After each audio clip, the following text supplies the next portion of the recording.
Hamdan kasiran thayyiban barakan fih kama yuhibbu rabbuna wa yarda. Wa asyhadu an la ilaha illallah wahdahu la syarikalah wa asyhadu anna Muhammadan abduhu wa rasuluhu la nabiyya ba'da ma ba'du. Kita lanjutkan pembahasan kita dari membacakan dan menjelaskan secara ringkas kitab Mawaiz As-Sahabah, dan sekarang kita masuk kepada nasihat-nasihat dari sahabat yang mulia Abdurrahman bin Auf. Semoga Allah Subhanahu wa taala meridhai beliau. Halaman ke-73. Siapa beliau? Dikatakan wa ahadu akabiri sahabati radhiyallahu anhu. Beliau adalah salah seorang di antara tokoh utama para sahabat. Wa ahadu al-asyarati wa ahadu sittati ahli syura. Beliau adalah salah seorang di antara 10 sahabat yang dijamin masuk surga, dan salah satu di antara 6 anggota Dewan Syura. 6 anggota Dewan Syura.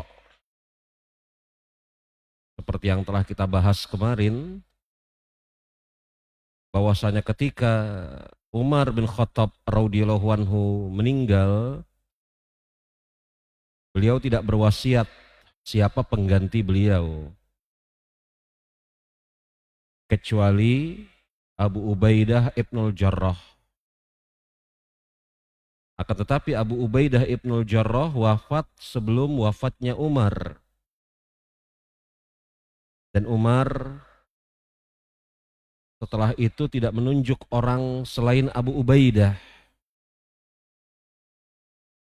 Maka 6 orang sahabat berembuk untuk memutuskan siapa di antara mereka yang paling layak untuk menjadi khalifah.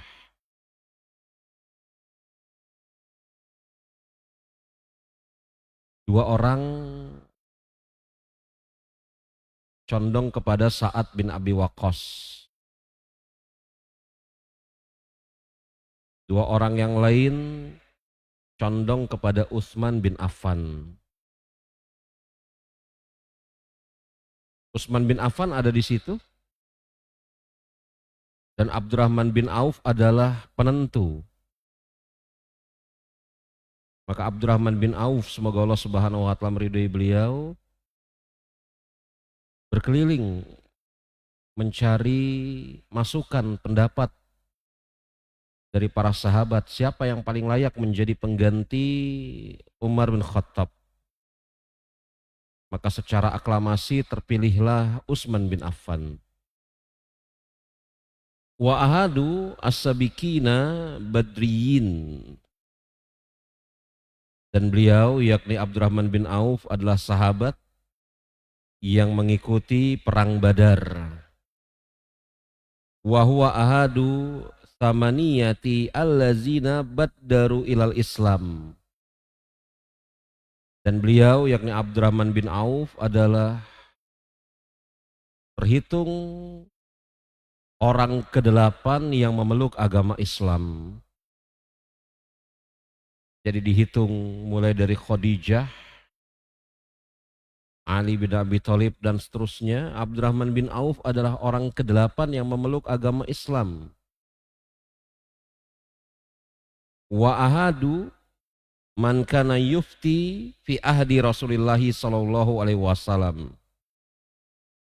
Dan Abdurrahman bin Auf adalah salah satu dari sedikit sahabat yang diizinkan untuk berfatwa padahal Rasulullah sallallahu alaihi wasallam masih dalam keadaan hidup.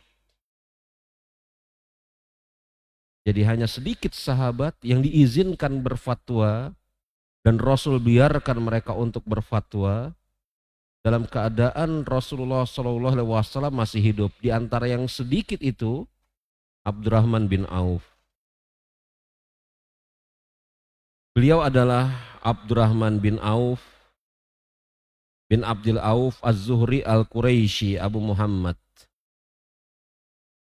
Nama beliau dan kunyahnya Abu Muhammad.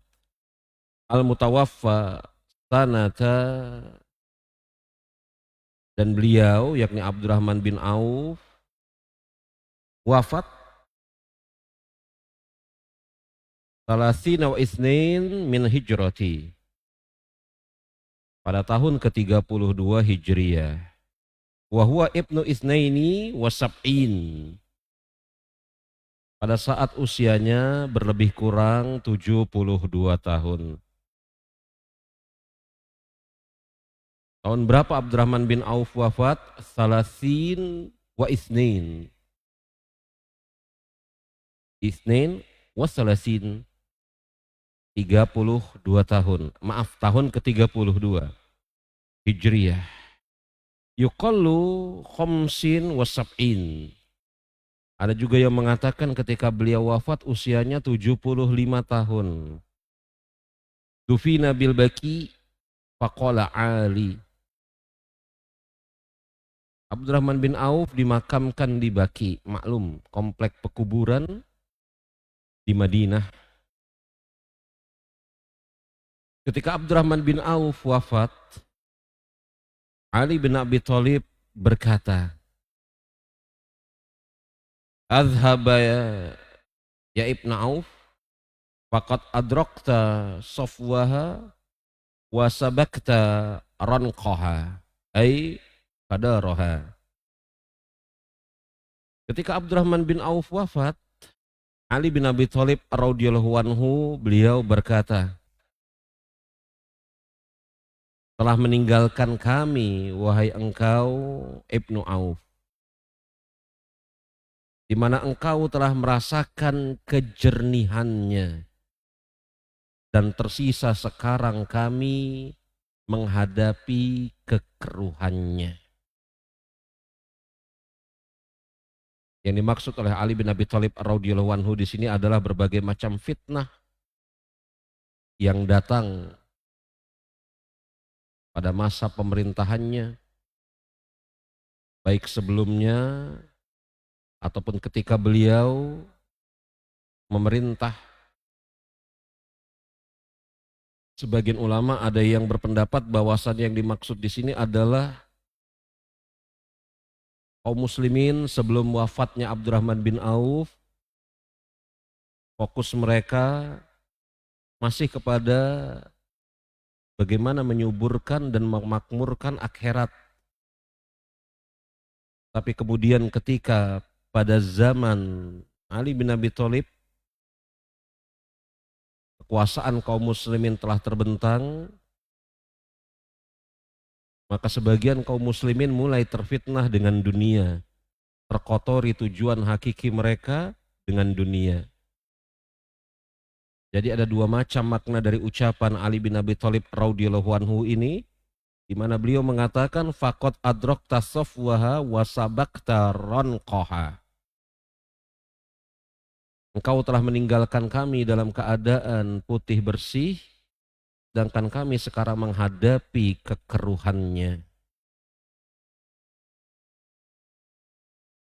Nasihat-nasihat Abdurrahman bin Auf itu banyak sekali. Banyak. Di antaranya adalah bisa kita lihat di halaman yang ke-73, beliau mengatakan,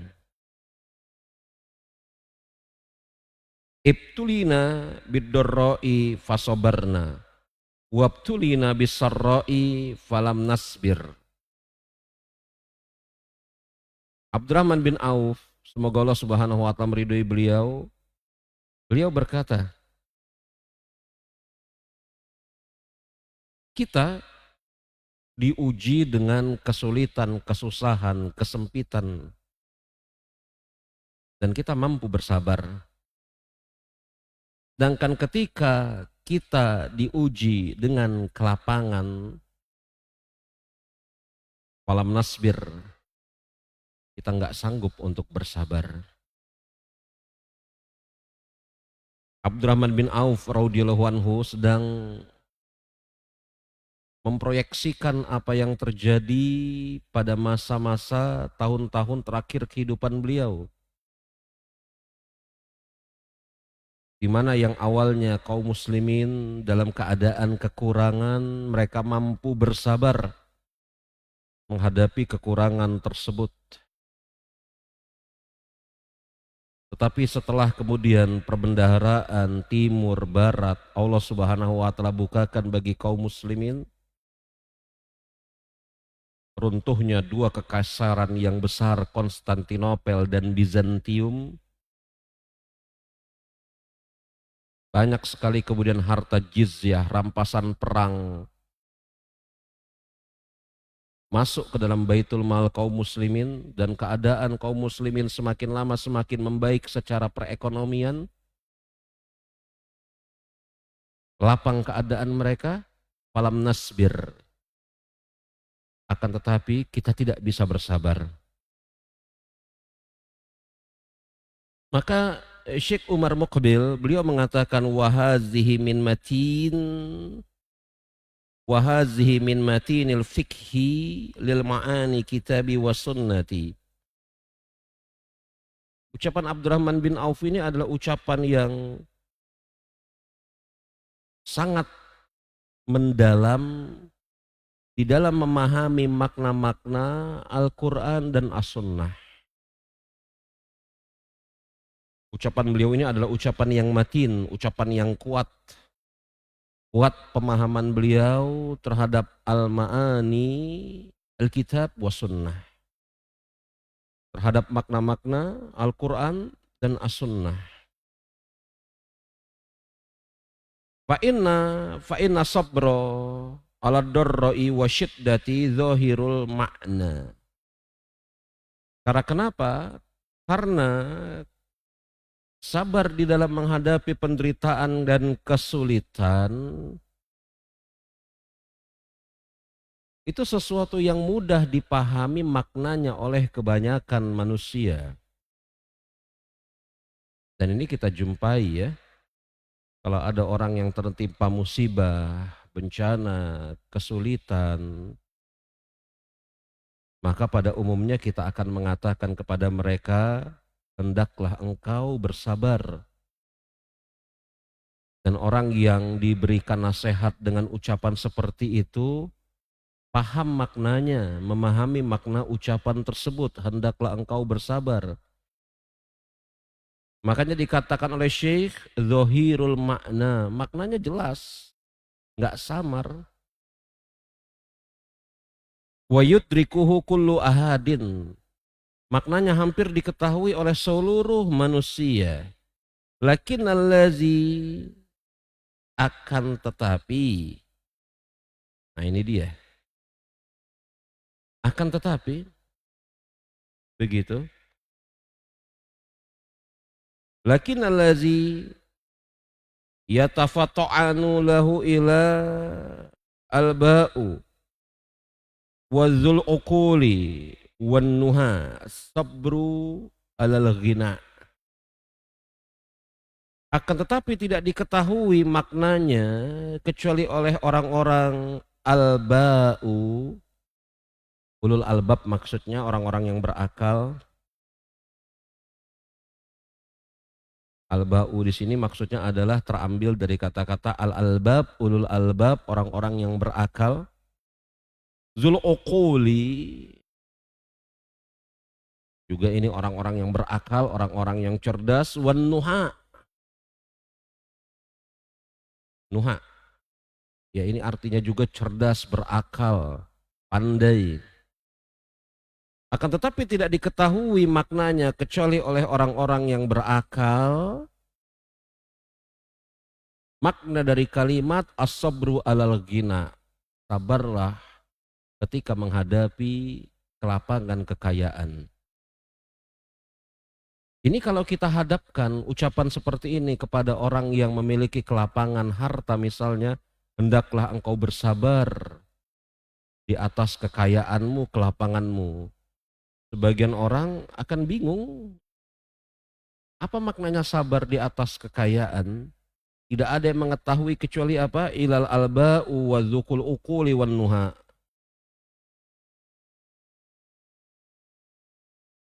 Maka ucapan Abdurrahman bin Auf ini ucapan yang sangat mendalam sekali. Bahkan Nabi kita Nabi Muhammad alaihi salatu wassalam, beliau tidak khawatir kaum muslimin ini ditimpa kemiskinan.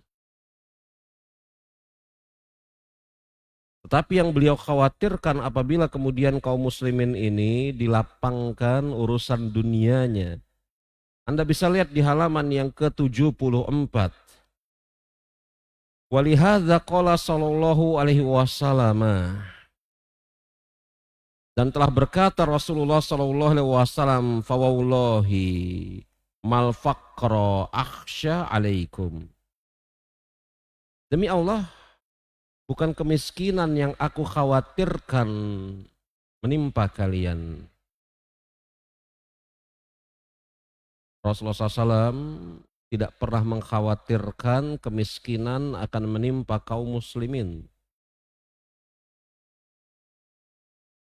Walakin akhsha antub sata alaikumud dunya kama busita ala man kana qablakum fatanafasuha kama tanafasu wa tuhlikukum kama akhlaqtuhum.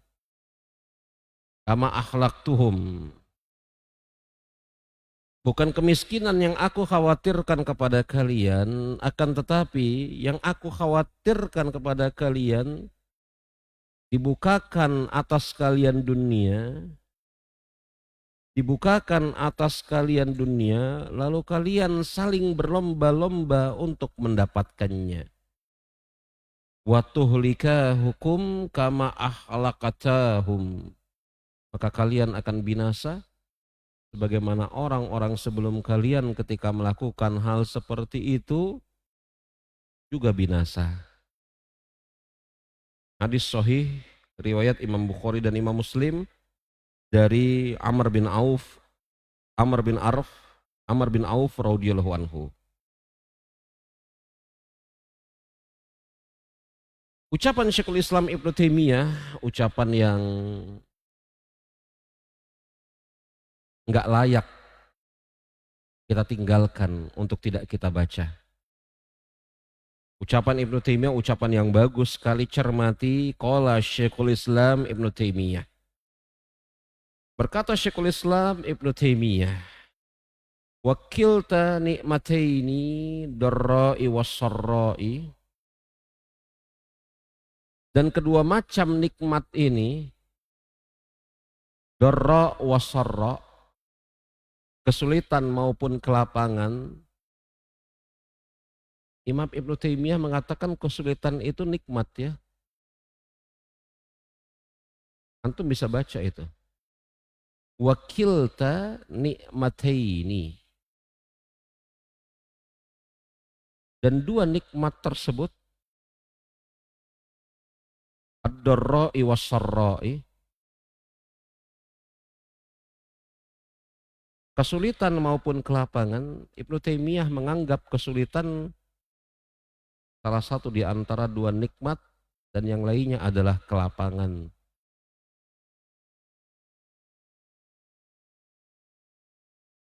Kalau bersyukur terhadap kelapangan adalah nikmat, maka bersabar terhadap kesempitan kan nikmat juga. Itu maksudnya ucapan Ibnu Taimiyah. Iya kan? Maklum ya. Kenapa Ibnu Taimiyah mengatakan dua macam nikmat, kesempitan dan kelapangan? Kesempitan dan kelapangan ini menjadi nikmat atas seseorang ketika dia ditimpa kesempitan, bersabar, maka itu nikmat. Ketika dia mendapatkan kelapangan, dia bersyukur, itu nikmat juga. Makanya Ibnu Taimiyah tidak salah ucap Beliau mengatakan wakilta nikmataini ad-darra'i was-sarra'i tahtaju ma'a syukri ila sabri wa amad darra'i fadh-dhahiru wa aman nikmatus sarra'i fatahtaju ila sabri ala ta'ati fiha. Kata Imam Ibnu Taimiyah rahimahullahu ta'ala, kedua macam nikmat tersebut, baik kesulitan ataupun kelapangan, memerlukan kesabaran. Memerlukan kesabaran dan rasa syukur. Adapun ketika ditimpa kesempitan, maka secara zahir itu dimaklumi. Ditimpa kesempitan maka maklum. Sabar. Wa amma nikmatus sarra'i, adapun ketika seseorang mendapatkan nikmat kelapangan, fatahtaju ila sabri ala ta'ati fiha. Maka ketika seseorang diberikan kelapangan oleh Allah Subhanahu wa ta'ala, maka apa makna sabar di atas kelapangan? Kata Imam Ibnu Taimiyah, fatahtaju ila sabri ala ta'ati fiha. Maknanya adalah dia memerlukan kesabaran agar senantiasa bisa mentaati Allah dalam keadaannya yang lapang. Dan ini betul ikhwan. Kita merasakan ini kok. Saya dan Anda mungkin merasakannya. Kalau keadaan sedang susah, untuk taat kepada Allah, itu perkara yang lebih mudah daripada dalam keadaan lapang. Kemudian Imam Ibnu Taimiyah, beliau membawakan ucapan sebagian salaf, yang dimaksud di sini adalah yakni Abdurrahman bin Auf. Iya. Kemudian dilihat itu ada paragraf yang bagus sekali. Masih ucapan Syekhul Islam Ibnu Taimiyah, bukan ucapan Imam Al-Ghazali. Dikatakan warrajulu kullar rajulin man yasbiru ala afiyati. Dua paragraf dari bawah, halaman ke-74. Maka laki-laki sejati, warrajulu kullar rajulin man yasbiru alal afiyati. Maka laki-laki sejati adalah yang mampu bersabar di dalam keadaan lapang. Ini laki-laki sejati.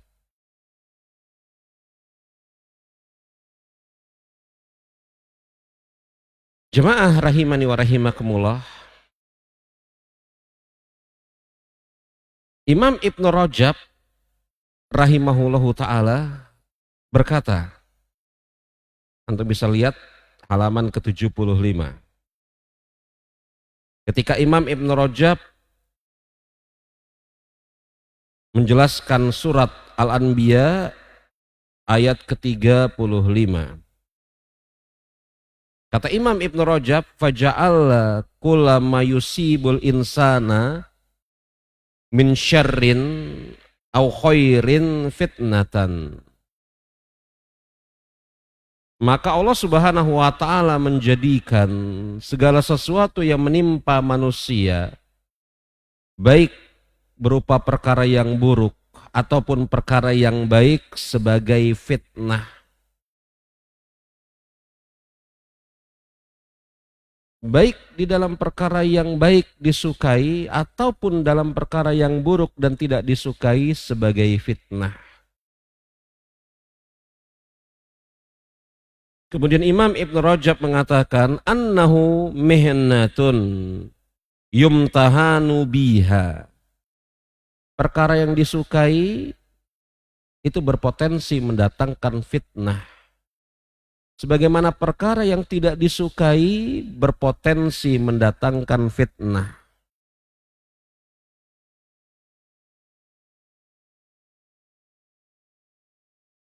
Kemudian Imam Ibn Rajab menukil ucapan sebagian salaf.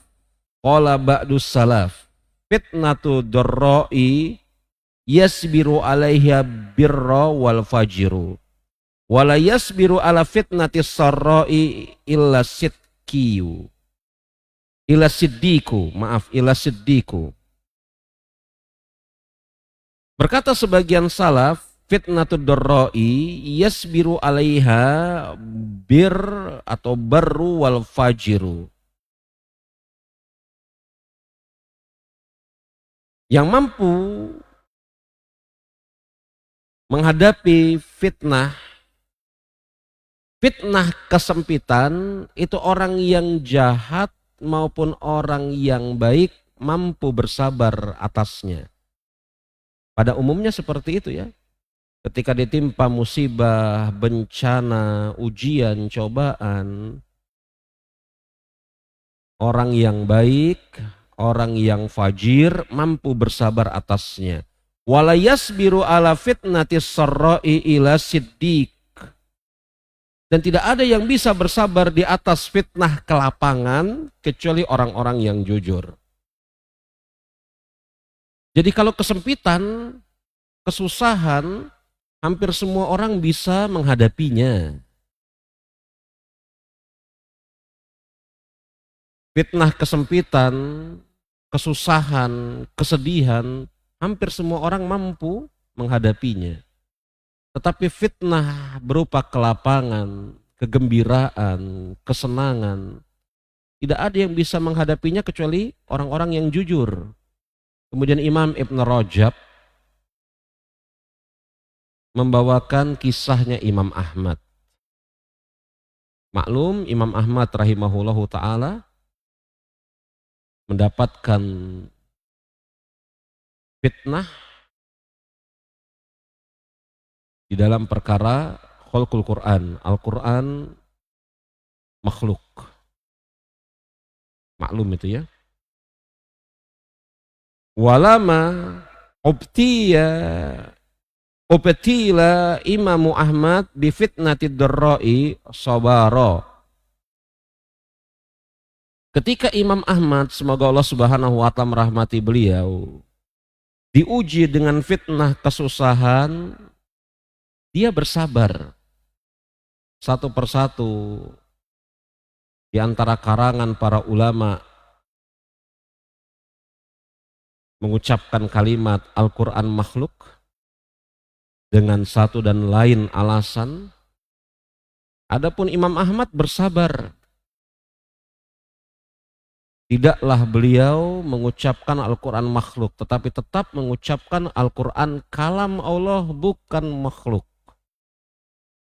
Ada buku bagus sekali terkait masalah ini yang saya rasa seharusnya kita baca, yakni kisah Imam Ahmad terkait dengan fitnah Al-Quran makhluk atau kalam Allah. Ada buku bagus sekali.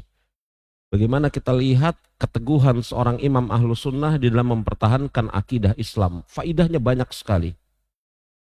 Dan saya sudah pernah bahas itu di dalam taklim online yang berseri.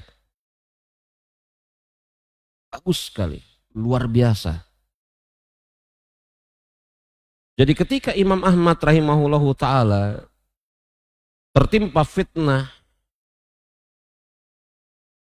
maka beliau bisa bersabar.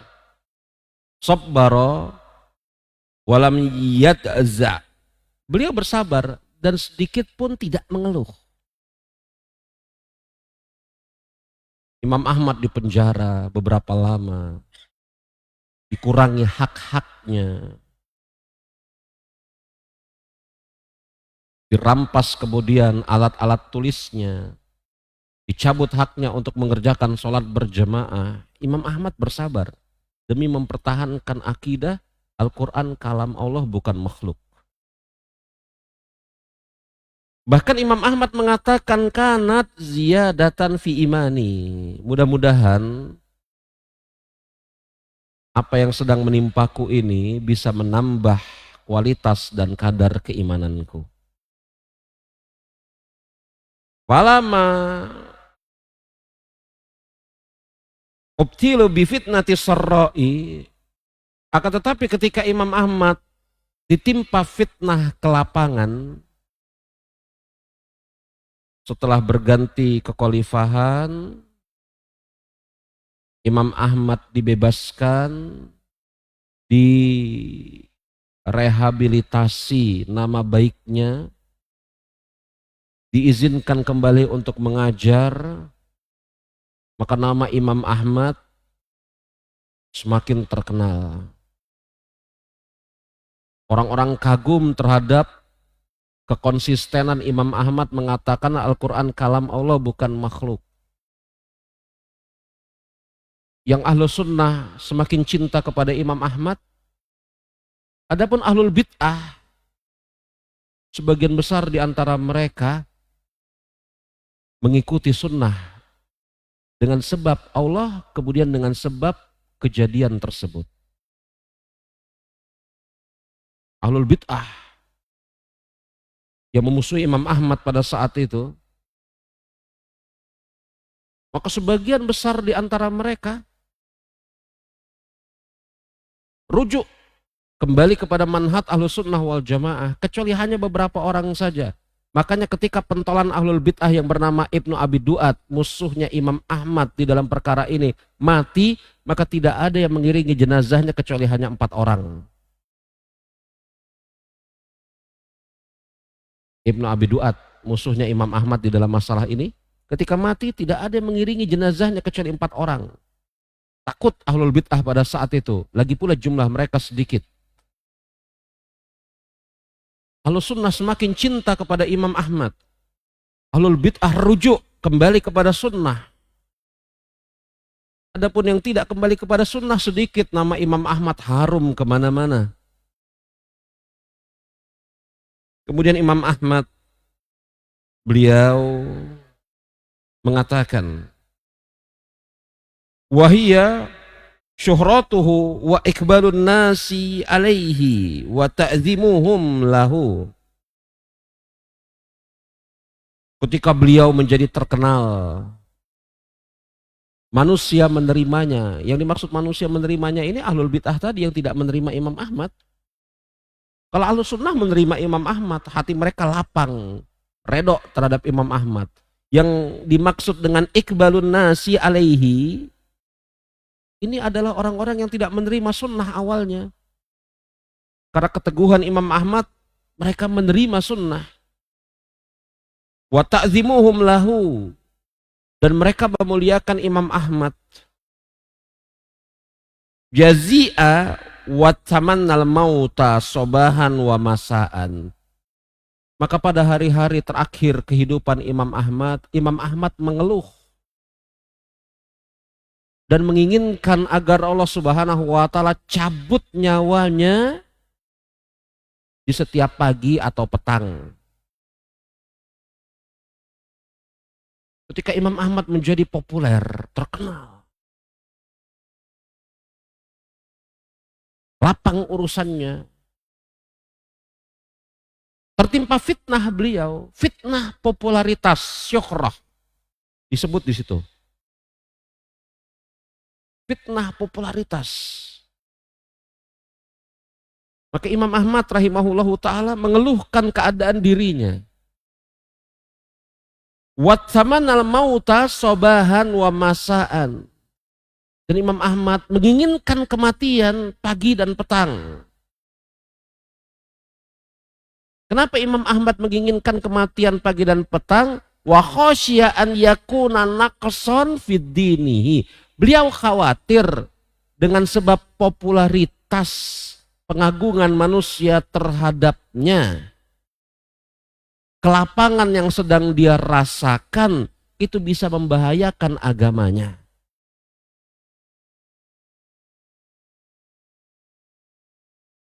Imam Ahmad khawatir Wa khosya an yakuna naqsan fid dinihi. Imam Ahmad khawatir popularitas, pengagungan manusia terhadapnya, dan sekian banyak hal-hal yang lain. Di atas puncak kezuhutan Imam Ahmad, beliau khawatir jangan-jangan perkara ini suatu saat bisa membahayakan agama saya. Maka sebelum itu kejadian, Imam Ahmad berdoa kepada Allah agar Allah Subhanahu wa taala wafatkan dia. Apa yang terjadi? Betul, tidak seberapa lama Imam Ahmad rahimahullahu taala Allah wafatkan. Khawatir terhadap popularitas, khawatir terhadap pengagungan yang diberikan manusia kepadanya. Khawatir Imam Ahmad. Berkali-kali saya katakan, salafus soleh itu lari dari yang namanya popularitas. Lari dari yang namanya popularitas. Kemarin saya telah sebutkan, ini buku bagus sekali judulnya Al-Atqiya wal Akhfiya. Orang-orang yang bertakwa dan orang-orang yang menyembunyikan diri mereka.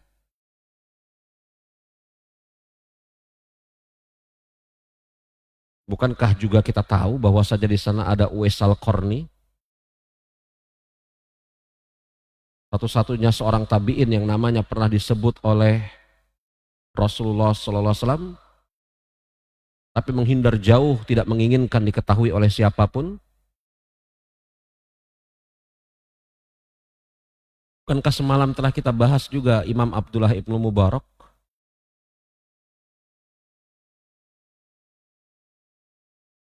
Maka kalau kita perhatikan, ya, kita masuk nih ke dalam ucapan Syekh Umar, bagus sekali. Innaman ta'ammala waqi'a adraka umka hazihil mau'izati allati qallaha Abdurrahman bin Auf. Apabila kita cermati kenyataan yang ada, maka akan kita jumpai betapa mendalamnya nasihat yang diberikan oleh Abdurrahman bin Auf. Apa nasihat beliau? Sesungguhnya kesulitan apabila menimpa kita, kita bisa bersabar. Tetapi apabila kemudian kesenangan menimpa diri kita, sungguh sangat sulit kita bersabar. Itu ucapan beliau tadi ya, yang di awal. Nah ini, cermati ucapan Syekh Umar Mukbil. Ini ajang koreksi buat saya ikhwan dan antum semua. Fakam syahadan nasu aqwaman kanu ayyama fakrihim wa tusuti halihim maddayati ala qadri jayyidin minad diyanat wa ra'iyat wa aro'iyatil hukuki wasilati falamma futihat alaihim dunya wa busitat lahum taghayyarat ahwaluhum wa dakhalu fi madoyikil umuri wa maqati'i hukuki faminhum man sujjina wa minhum man hajjaran nasu wa minhum atau Syekh Umar Mukbil, beliau mengatakan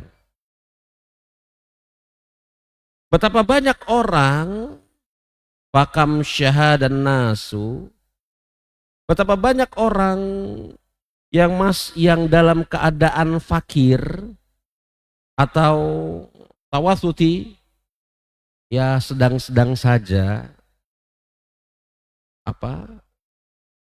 biasa-biasa aja ekonominya, fakir atau tawasuti yakni biasa-biasa saja, halihim yakni betapa banyak orang-orang yang dalam keadaan fakir atau sedang-sedang saja kondisi ekonominya, ala qadri jayyidin minad diyanat, ala qadri jayyidin minad diyanat, Betapa banyak orang yang dalam keadaan fakir atau ekonominya biasa-biasa saja, ala qadri jayyidin, berada di atas kebaikan agama. Ala qadri jayyid min diyanat. Wa riayati wa huquqi wasilati. Yakni dia menjaga hak-hak orang, dia berusaha menjalin tali silaturahim dan seterusnya.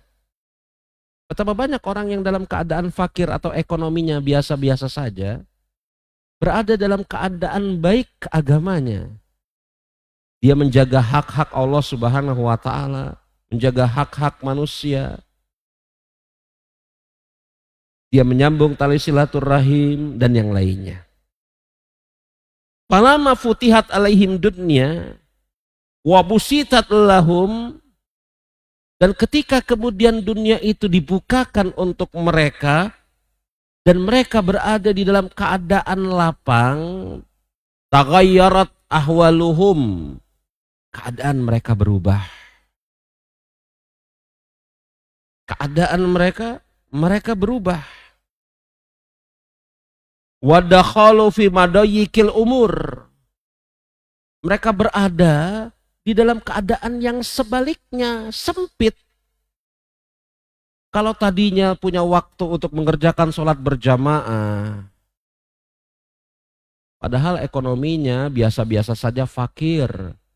Kalau tadinya punya waktu untuk menyambung tali silaturahim, memenuhi hak orang tua, keluarga, anak, istri, suami. Tapi ketika kemudian dunia dibukakan kepada mereka, maka urusan dunia mereka urusan akhirat mereka malah menjadi sempit. Tidak lagi sempat mengerjakan sholat berjamaah. Menyambung tali silaturahim sudah mulai jarang-jarang. Taklim sudah mulai terlupakan. Wa maqati'il huquq. Mereka masuk ke dalam urusan-urusan yang sempit, memutuskan hak-hak orang. Faminhum man sujjina wa minhum man hajjarahu nas. Sebagian di antara mereka bahkan ketika dunia itu dilapangkan, yang tadinya mereka adalah orang-orang yang baik, soleh, berakhir hidupnya di penjara. Kan begitu. Tadinya orang-orang baik, orang-orang soleh.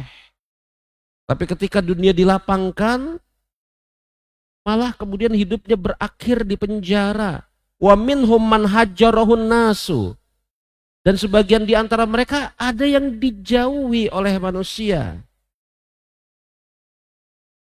Wa minhum. Dan sebagian mereka dan sebagian mereka. Yakni seterusnya dan seterusnya.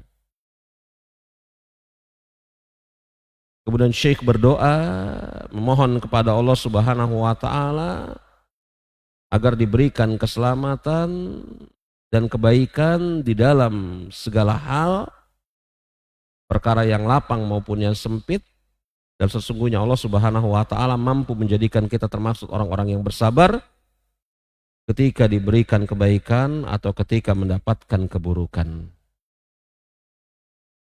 Kita masuk kepada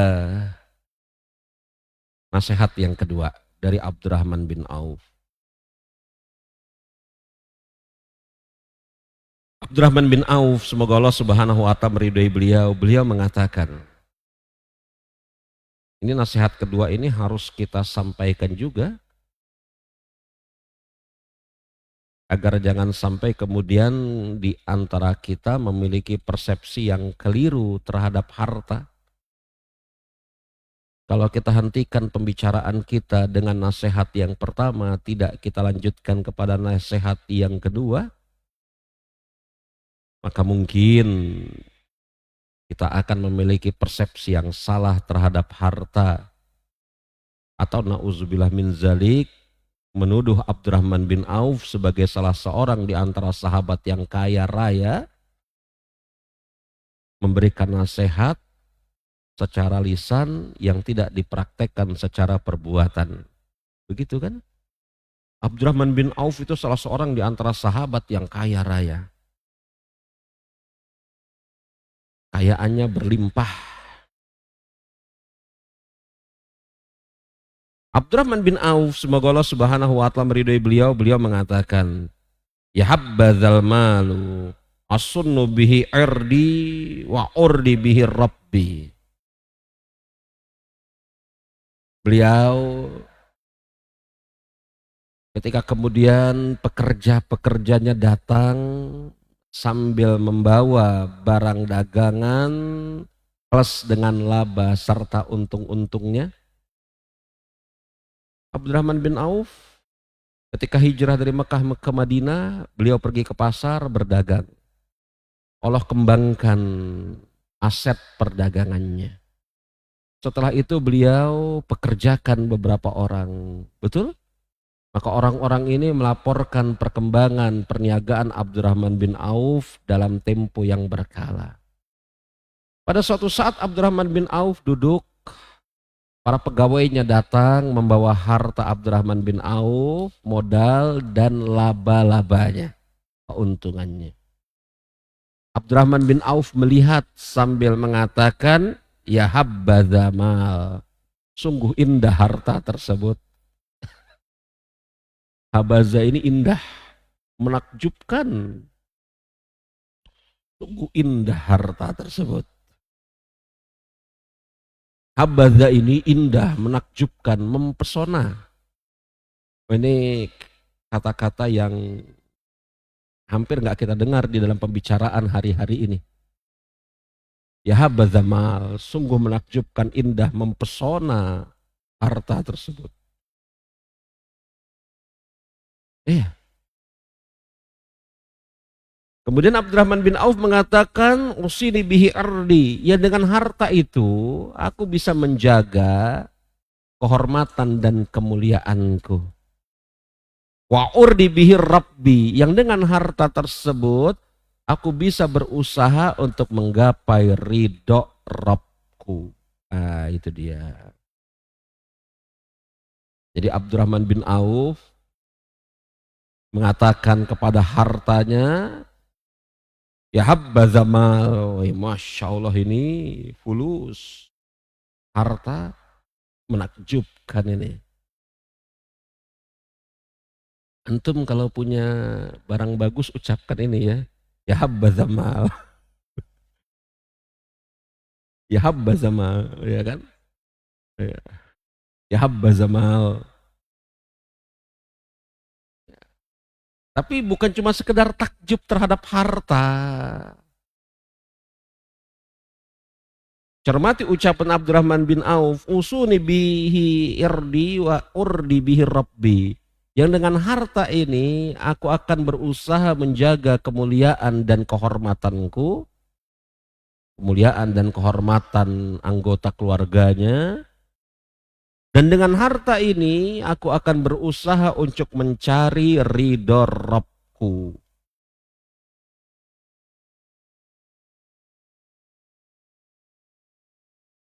Apa kata Syekh ketika menjelaskan ucapan Abdurrahman bin Auf radhiyallahu anhu? Beliau mengatakan, "Shaddaqa radhiyallahu anhu.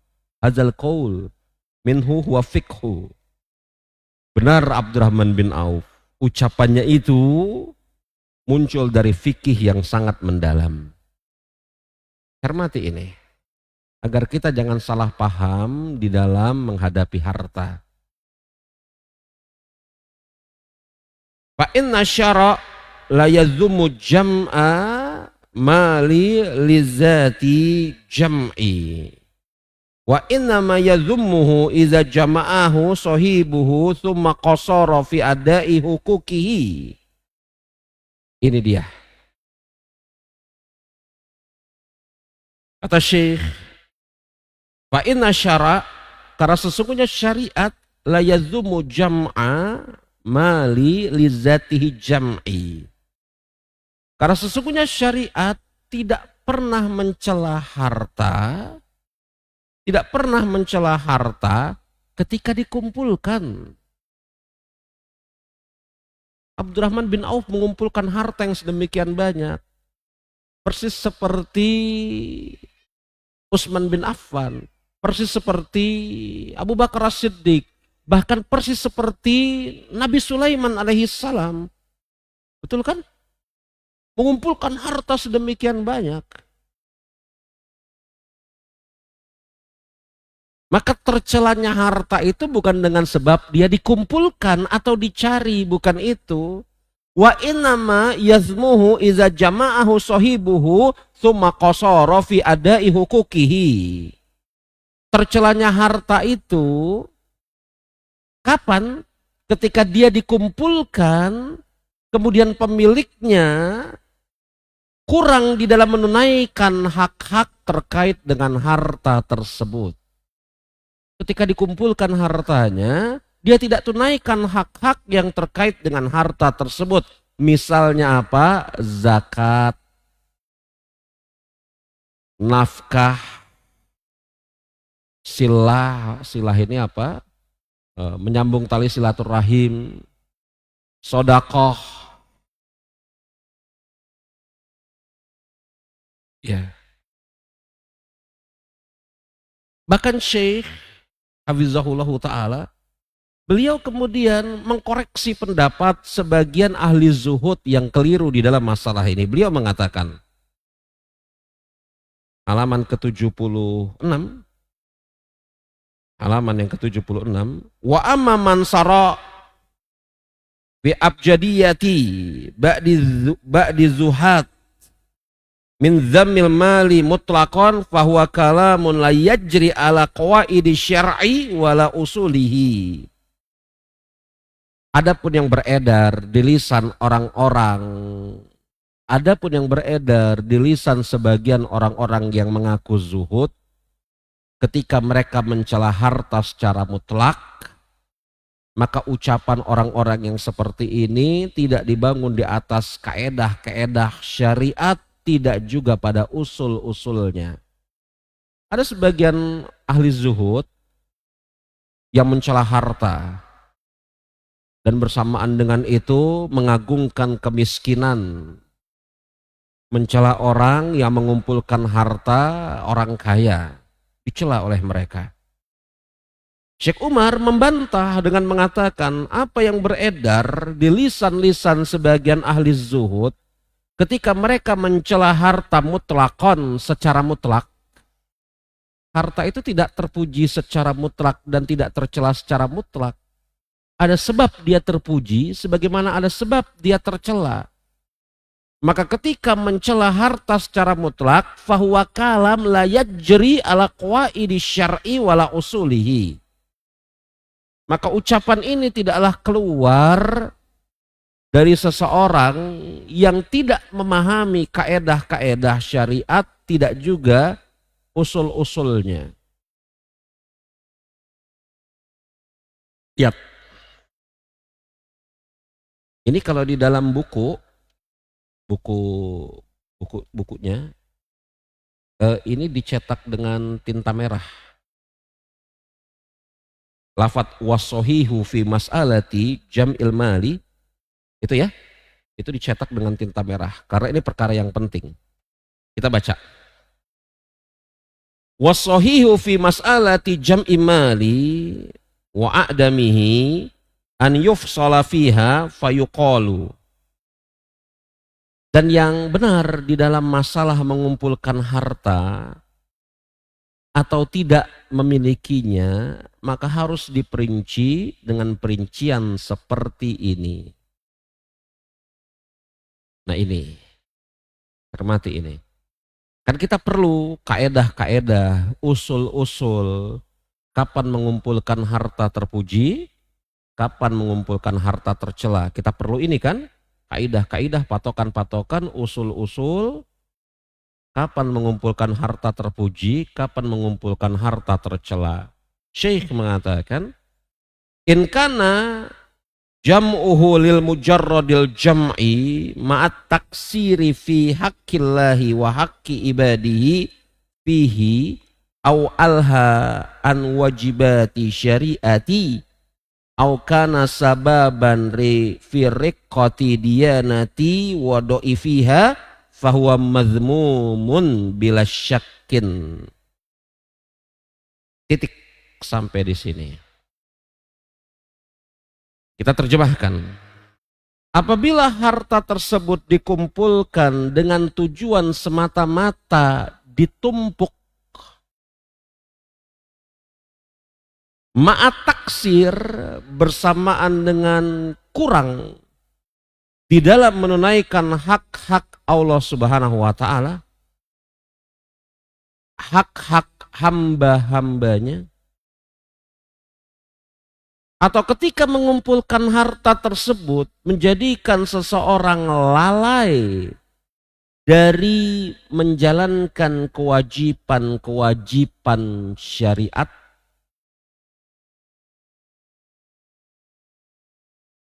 mengumpulkan harta yang dengan sebab itu dia menjadi lalai terhadap kewajiban-kewajiban syariat. Au kana sababan fi riqqati diyanati wa do'ifiha, atau ketika dia mengumpulkan harta tersebut menjadi sebab melemahnya semangat beragama dia,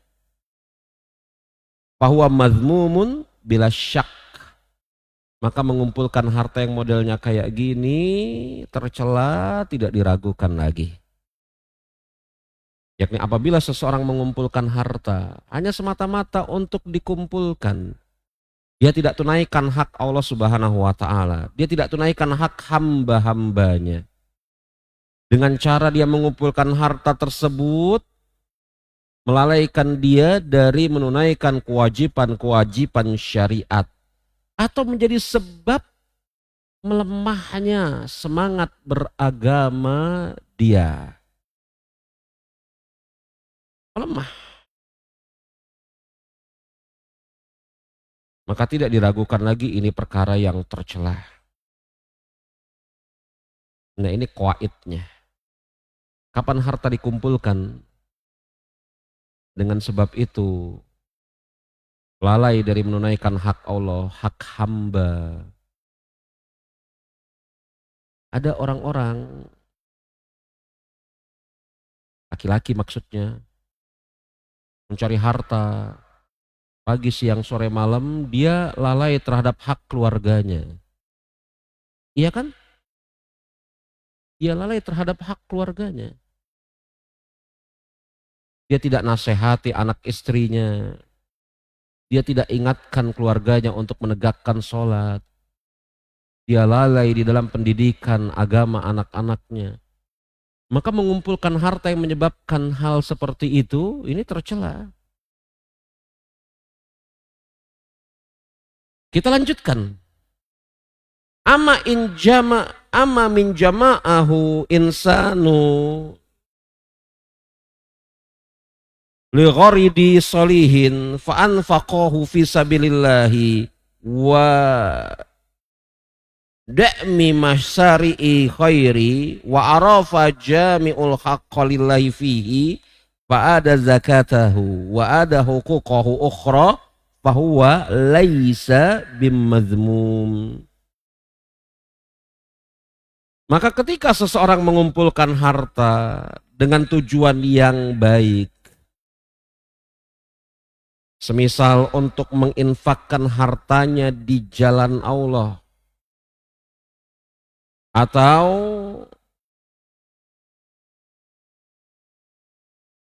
wada'mi, dakmi itu apa ya? Mendukung, mensupport. Daim itu tiang, daim itu tiang penyangga.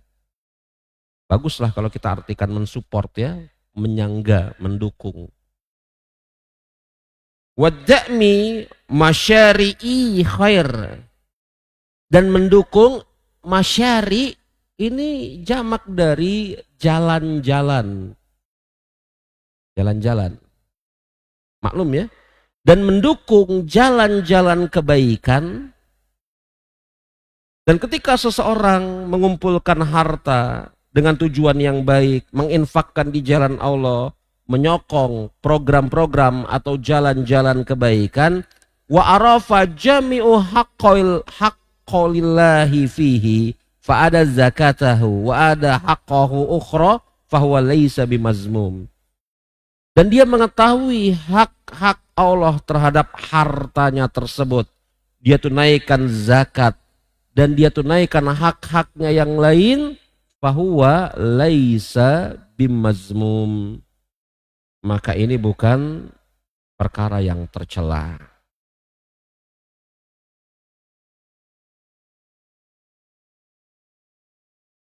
Iya. Kemudian Syekh Umar menyampaikan kemudian beberapa contoh yang antum bisa lihat di halaman ke-76. Wa inda ta'ammuli fi hayati sahabati wa ta'ammuli Nabi sallallahu alaihi wasallam ma'ahum, dan seterusnya. Jika kita renungi kehidupan para sahabat dan kehidupan mereka bersama Nabi sallallahu alaihi wasallam, yatadihu madzakarnahu bajalai, maka akan jelas apa yang saya sampaikan tadi. Lihat ini. Faman lazi jahaza jaisa usroh. Siapa yang membiayai jaisul usroh? Orang kaya ya. Orang kaya dari mana? Siapa yang membiayai jaisul usroh? Jaisul usroh itu, jais itu pasukan kecil yang diambil dari pasukan besar. Maaf, kebalik. Jais itu pasukan besar. Pasukan besar. Kalau syariah itu pasukan kecil yang diambil dari pasukan besar tersebut. Jais itu pasukan besar. Anggaplah isinya 10.000 orang. Betul? Maka dari 10.000 orang ini dipilih beberapa orang sebagai pasukan inti. Ini namanya syariah. Kembali kepada pembicaraan kita. Faman lazi jahadza jaisal usrah. Lalu menurut kalian siapa yang membiayai jaisul usrah? Jaisul usrah ini adalah pasukan besar yang pergi ke medan perang Tabuk. Bukankah orang-orang kaya? Waman lazi hafara bi'ru rumah. Lalu menurut kalian, kata Syekh Umar Muqbil, siapa yang menyumbang hartanya untuk menggali bi'ru rumah, sumur rumah? Jadi kaum muslimin dalam keadaan kesulitan air. Maka seorang dermawan dari kalangan sahabat mendermakan hartanya untuk menggali sumur bi'ru rumah. Siapa itu? Orang kaya dari kalangan sahabat.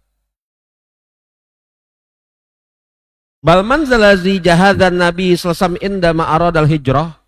Lalu siapa menurut kalian yang membantu Rasulullah sallallahu alaihi wasallam ketika hendak hijrah dari Mekah ke Madinah? Bukankah Abu Bakar dengan hartanya menyewa penunjuk jalan, menyewa penghapus jejak? Kan ada penunjuk jalan, betul? Abdullah bin Uraikid. Ada penghapus jejak, Amr bin Furaihah. Dua orang ini munculnya dari mana? Disewa oleh Abu Bakar Siddiq. Abdullah bin Uraikid, penunjuk jalan orang Yahudi. Amr bin Furaihah, penggembala kambing yang di ujungnya masuk Islam. Disewa oleh Abu Bakar. Iya. Dan seterusnya. Kemudian ya, disebutkan oleh Syekh hal-hal yang lain, ya, contoh-contoh yang lain, tapi saya rasa sampai di sana saja pembicaraan kita terkait dengan contoh-contoh tersebut. Yang diinginkan jemaah rahimani wa rahimakumullah, mengumpulkan harta atau tidak mengumpulkan harta, itu bukan sesuatu yang tercela di dalam perbuatannya. Syekh Umar Mukbil telah menjelaskan bahwasanya ketika seseorang memiliki harta, misalnya tertakdir rezekinya banyak, tetapi bersamaan dengan itu dia menunaikan hak-hak Allah Subhanahu wa taala, hak-hak hamba, wat'im masyari'i khair, mendukung, mensupport program-program kebaikan. Maka kalau seperti ini yang dia lakukan, sudah barang tentu dia tidak tercela. Tapi kalau dia sekedar mengumpulkan harta, dia lalai terhadap hak-hak Allah Subhanahu wa taala, lalai terhadap hak-hak hamba-hamba Allah Subhanahu wa taala. Ketika dia mengumpulkan harta tersebut, dia terlalaikan dari menunaikan kewajiban-kewajiban, atau menjadi sebab lemahnya keislaman yang dia miliki. Maka mengumpulkan harta yang modelnya seperti ini adalah perkara yang tercela. Kita masuk sekarang kepada wasiat Abdurrahman bin Auf yang ketiga. Di halaman ke-77. Anahu lama u'tiya bita'amin wa kana sha'iman faqalah.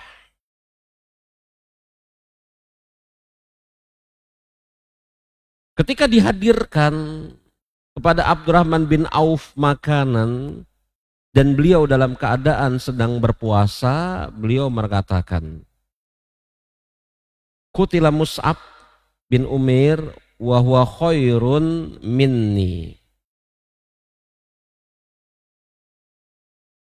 Wa kufina fi burdati in ghatiya ra'suhu badat rijlahu wa in ghati rijlahu bada ra'suhu wa arrahu qala wa qutila Hamzatu wa khairum minni tuma busita lana minad dunya ma busita au qala u'tina minad dunya ma u'tina wa qad khashina an takuna hasanatuna ujilat lana summa ja'ala yabki hatta taraka at-ta'ama.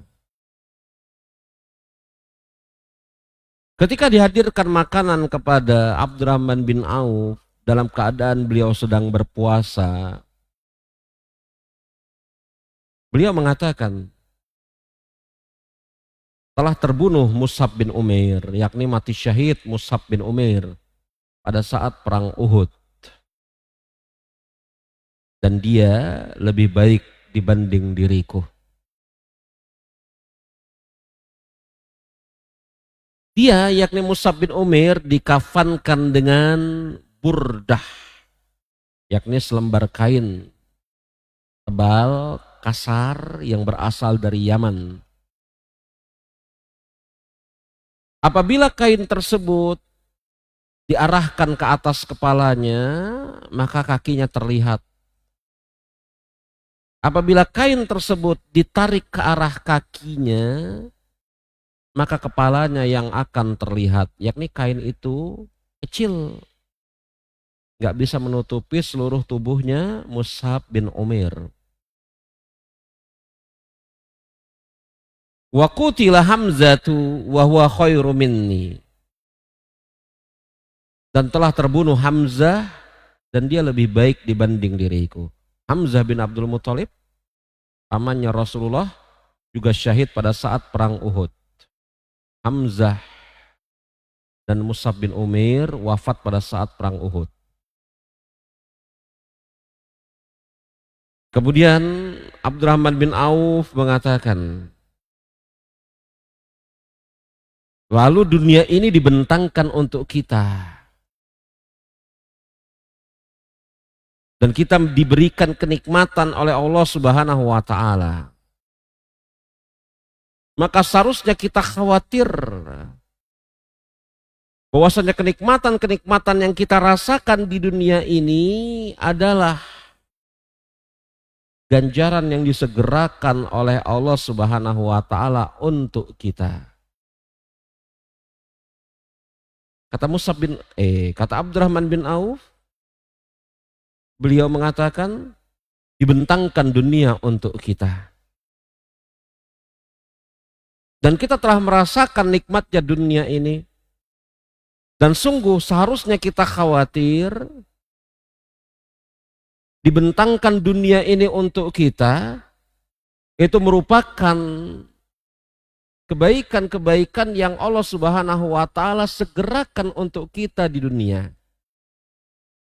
Kemudian Abdurrahman bin Auf menangis dan dia meninggalkan makanan tersebut.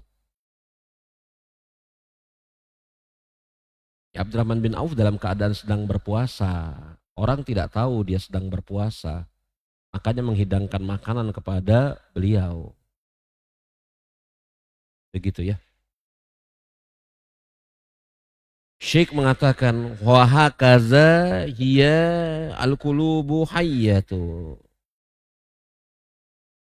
Inilah hati yang hidup. Hati yang hidup seperti ini. Ini hati yang hidup, yang latun siha nikmatu ibadata syukri wa zikri wa tafakuri fi hali wal mal. Hati yang hidup itu seperti ini, kata Syekh Umar, seperti yang dicontohkan oleh Abdurrahman bin Auf. Kenikmatan dunia itu tidak menyebabkan seorang hamba lupa dari bersyukur, mengingat Allah, tafakur di dalam keadaan dan hartanya. Ini perkara sulit, ikhwan. Betul, ini perkara sulit. Kedengarannya enteng, mudah, tapi coba ketika kita lagi makan ini, makan makanan yang enak misalnya begitu, ya, siapa di antara kita ketika kita makan itu kita bertafakur, memikirkan nikmat Allah Subhanahu wa taala, yang kita pikirkan, Masya Allah ini enak sekali makanan ini. Seperti itu kan? Itu bawaan saya dan Anda, mungkin kita semua, Masya Allah ini enak sekali makanan ini. Di sana ada makanan yang lain pengen saya cicipi. Di sana ada makanan yang lain pengen saya cicipi juga. Siapa di antara kita ketika misalnya makan, kita bertafakur, berpikir, merenung akan nikmat yang Allah Subhanahu wa taala berikan kepada kita berupa makanan tersebut. Bersyukur kepada Allah Subhanahu wa taala. Maka ini contoh hati yang hidup, kata Syekh Umar Muqbil. Nikmat-nikmat yang Allah Subhanahu wa taala berikan kepada seorang hamba tidak menjadikan hamba tersebut lupa untuk bersyukur. Selalu mengingat Allah, tafakur dalam segala keadaan dan di dalam setiap kepemilikan hartanya.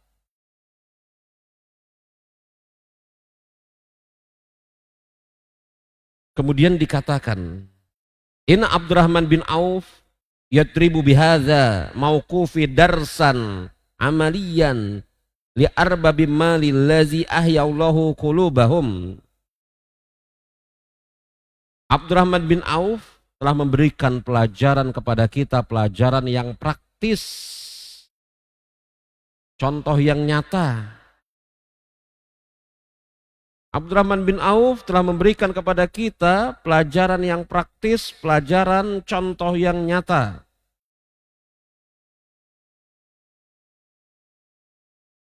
Yang menunjukkan kepada hidupnya hati. Sehingga kelapangan rezeki tidak membuat mereka lupa untuk bersyukur kepada Sang Pemberi nikmat. Serta tidak melupakan apa yang telah lalu dan apa yang akan datang.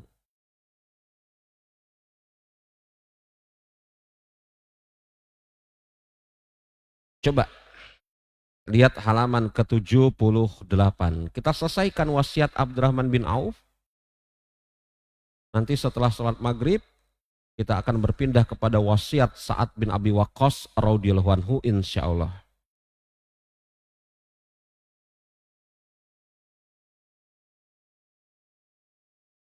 Ta'ammul qawlihi wa qad khashina an takuna hasanatuna. Wa fi riwayatin thayyibituna ajilat lana. Renungkanlah ucapan Abdurrahman bin Auf. Kami khawatir kebaikan-kebaikan yang kita rasakan pada hari ini itu merupakan ganjaran yang Allah Subhanahu wa taala percepat untuk kita di dunia.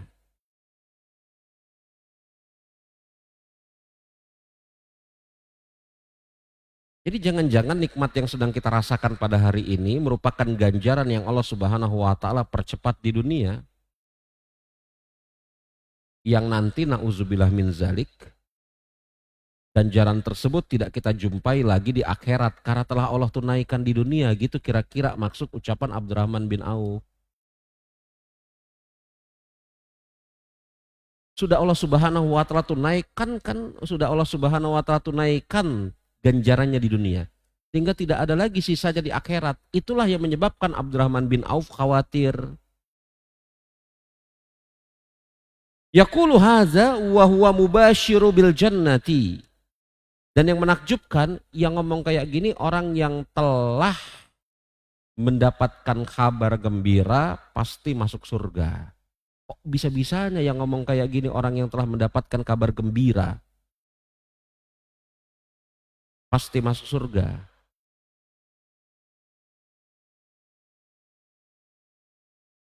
Yaqulu hadza wa huwa allazi anfaqa fi sabilillahi ma anfaqa.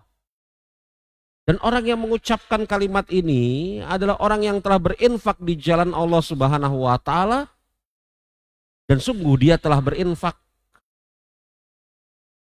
Yaqulu wa huwa la yasuku fi wa'dillahi wa rasulihi.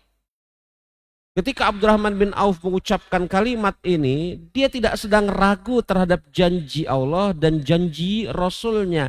Lakin mu'min kamaddaman nafasuhu yataraddadu fahuwa yaturu bi janahaihi khaufi warroja'i. Akan tetapi seorang mukmin di dalam perjalanannya menuju Allah Subhanahu wa taala maka harus senantiasa seimbang di antara sayap takut dan sayap harap. Ini perjalanan seorang hamba kepada Allah Subhanahu wa taala harus menyeimbangkan antara sayap takut dengan sayap harap.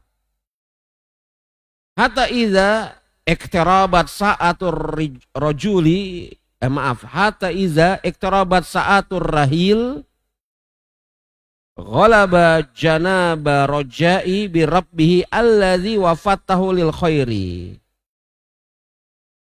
Kecuali apabila mendekati kematian, maka yang harus diperkuat adalah rasa harap kepada Allah Subhanahu wa taala.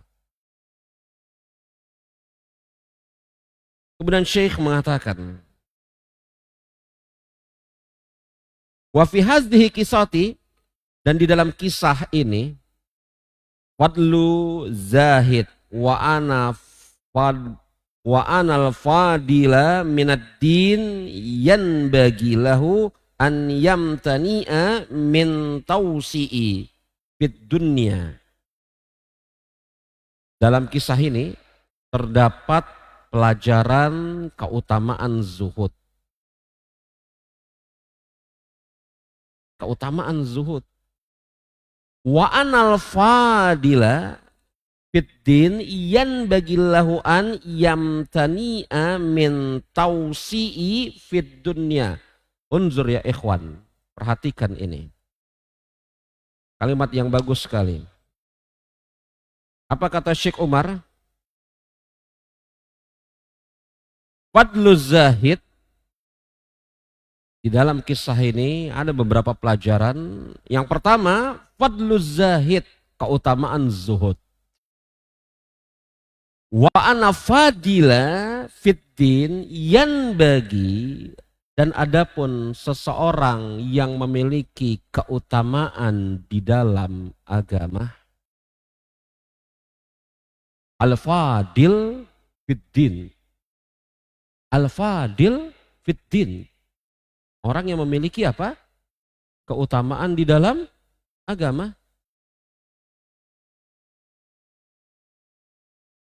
Bagaimana sikap seseorang yang memiliki keutamaan di dalam agama? Yan bagi lahu. Maka sepatutnya atau semestinya an yamtani'a min tausi'i fid dunya. Orang yang memiliki keutamaan di dalam agama, maka sepatutnya seharusnya berhati-hati di dalam meluaskan perkara dunianya.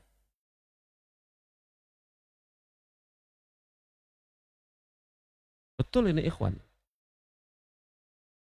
Orang yang memiliki kelapangan, orang yang memiliki keutamaan di dalam agama, seharusnya berhati-hati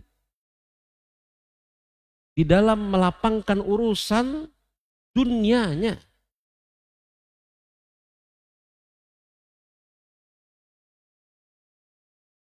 Jalan salafus soleh. Seperti ini. Bukan malah kemudian orang yang memiliki keutamaan di dalam agama menampakkan kemewahan dan bermegah-megahan. Enggak ya ikhwan? Hah? Orang yang memiliki keutamaan di dalam agama seharusnya berhati-hati di dalam melapangkan urusan dunianya. Bukan malah kemudian menampakkan kemewahan lagi bermegah-megahan. Enggak seperti itu.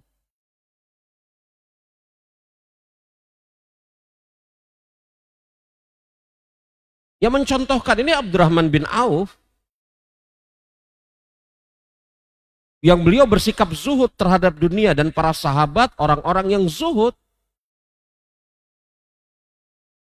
Ketika berhadapan dengan makanan seperti itu, Abdurrahman bin Auf khawatir jangan-jangan nikmat yang kita rasakan pada hari ini mengurangi kadar kebahagiaan dan ganjaran kita di akhirat kelak. Padahal Abdurrahman bin Auf salah seorang di antara sahabat yang dijamin masuk surga. Syekh mengatakan wa anal fadil fid din yan bagilahu an yamtani'a min tausu'i fid dunya. Orang yang memiliki keutamaan di dalam agama seharusnya berhati-hati di dalam melapangkan urusan dunianya. La'alatan kuso hasanatuhu. Karena bisa jadi na'udzubillah min zalik, ini mengurangi ganjaran-ganjaran kebaikannya di akhirat kelak. Wa ila zalika asyara Abdurrahman bin Auf biqaulihi khoshina an takuna hasanatuna qad ujilat lana. Apa yang saya ungkapkan tadi kata Syekh Umar itu diisyaratkan oleh Abdurrahman bin Auf dalam perkataannya khoshina an takuna hasanatuna qad ujilat lana. Kita ini khawatir bahwasanya kebaikan-kebaikan yang kita rasakan pada hari ini itu merupakan ganjaran yang Allah percepat untuk kita. Kita ini khawatir, kata Abdurrahman bin Auf. Karena rasa khawatirnya yang sedemikian sangat, maka Abdurrahman bin Auf menangis dan meninggalkan makanan tersebut. Beliau khawatir, jangan-jangan kemegahan, nikmat, segala macam yang dirasakan ini mengurangi ganjarannya. yakni dipercepat oleh Allah Subhanahu wa taala. Wa fi hadhihi qisati tawaddu'u Abdurrahman bin Auf haitsu dzakara Mus'ab bin Umair wa qala innahu khairun minni. Di dalam kisah ini terambil pelajaran yang lain, tawaddu'nya Abdurrahman bin Auf. Ketika disebutkan Mus'ab bin Umair, Abdurrahman bin Auf mengatakan Mus'ab bin Umair lebih baik daripada diriku. Ketika disebutkan Hamzah bin Abdul Muthalib, maka Abdurrahman bin Auf mengatakan Hamzah lebih baik dibanding diriku. Tawaduknya Abdurrahman bin Auf.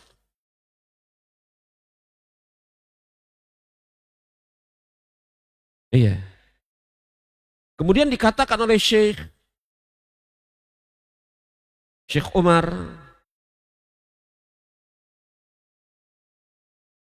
ya, innahum al-kibbaru haqqan. Mereka itu, yang dimaksud mereka itu maksudnya adalah Abdurrahman bin Auf dalam contoh ini dan para sahabat Rasul secara umum adalah kibaru haqqan, orang-orang besar yang sejati. Orang-orang besar yang sejati. Iza azdada fadlullahi ala ahadihim izdada tawadu'a li rabbih. Mereka itu orang-orang besar yang sejati. Apabila Allah Subhanahu wa taala menambahkan kepada mereka nikmat-nikmatnya, maka mereka semakin tunduk dan tawaduk kepada Allah Subhanahu wa taala. Orang besar sejati seperti itu. Ketika Allah Subhanahu wa taala berikan kepada mereka tambahan-tambahan nikmat, izdada tawaddu'an lirabbihi. Iza izdada fadlullahi ala ahadihim. Apabila Allah Subhanahu wa taala menambah keutamaan pemberiannya kepada salah seorang di antara mereka, apa yang mereka lakukan? Apakah mereka menjadi sosok yang lupa diri, lupa daratan, semakin sombong, congkak lagi pongah? Tidak. Bahkan mereka menjadi izdada tawaddu'an lirabbihi. Mereka semakin bertambah tawaddu kepada Allah Subhanahu wa taala. Ala tara kaifa dakhala nabiyyu sallallahu alaihi wasallam yauma fatil makkah mutawaddian munakisan ra'salihi lillahi ta'ala mu'tarifan bifadlihi. Bukankah kalian mengetahui, kata Syekh Umar, ketika Allah Subhanahu wa taala sempurnakan agama Islam ini lewat salah satunya peristiwa Fathul Mekah. Fathul Mekah. Pusat kaum muslimin, kiblat seluruh manusia, Allah kembalikan lagi ke pangkuan kaum muslimin. Apa yang terjadi? Dakhala Nabiyyu sallallahu alaihi wasallam yauma fatil Makkah mutawaddian. Rasul masuk ke Mekah dalam keadaan tawaddu, tidak petantang petenteng. Munasikan ra'sahu lillahi ta'ala, menundukkan kepalanya di hadapan Allah Subhanahu wa taala, mu'tarifan bifadlihi, mengetahui keutamaan yang Allah Subhanahu wa taala berikan kepada beliau. Wahaza wa ma huwa wa huwa, dan inilah muridnya Rasulullah sallallahu alaihi wasallam, Abdurrahman bin Auf, yukarriru makna zatahu. Dan inilah muridnya Rasulullah sallallahu alaihi wasallam, yakni Abdurrahman bin Auf, yang kembali mengulangi perjalanan hidupnya Rasulullah Sallallahu Alaihi Wasallam. Maka kata Syekh radhiyallahu an Abdurrahman bin Auf, wa jama'na bihi fid dari karamatihi wa ma'a saddati awliyaihi allazina anama alaihi minan nabiyyina wasiddiqina wasyuhada'i wassolihin wa hasuna ulaika rafiqa. Semoga Allah Subhanahu wa taala meridhai Abdurrahman bin Auf. Semoga Allah Subhanahu wa taala mengumpulkan kita bersamanya di negeri kemuliaan bersama para nabi dan pemimpin mereka, wali-wali Allah Subhanahu wa taala yang telah dianugerahkan kenikmatan dari kalangan nabi, siddiqin dan syuhada serta orang-orang soleh, dan mereka adalah sebaik-baiknya teman.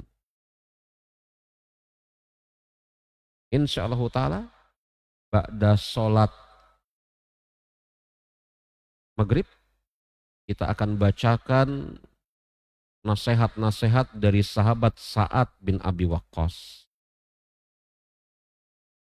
Nasihat Sa'ad bin Abi Waqqas ini nasihat yang betul-betul indah, yang insyaallah ta'ala nanti akan kita bacakan, kita jelaskan. Yang mudah-mudahan membawa manfaat bagi saya pribadi dan bagi antum semua. Kita tutup dengan mengucapkan subhanakallahumma wa bihamdika asyhadu alla ilaha illa anta astaghfiruka wa atubu ilaik wa akhiru da'wana alhamdulillahirabbil alamin. Assalamualaikum warahmatullahi wabarakatuh.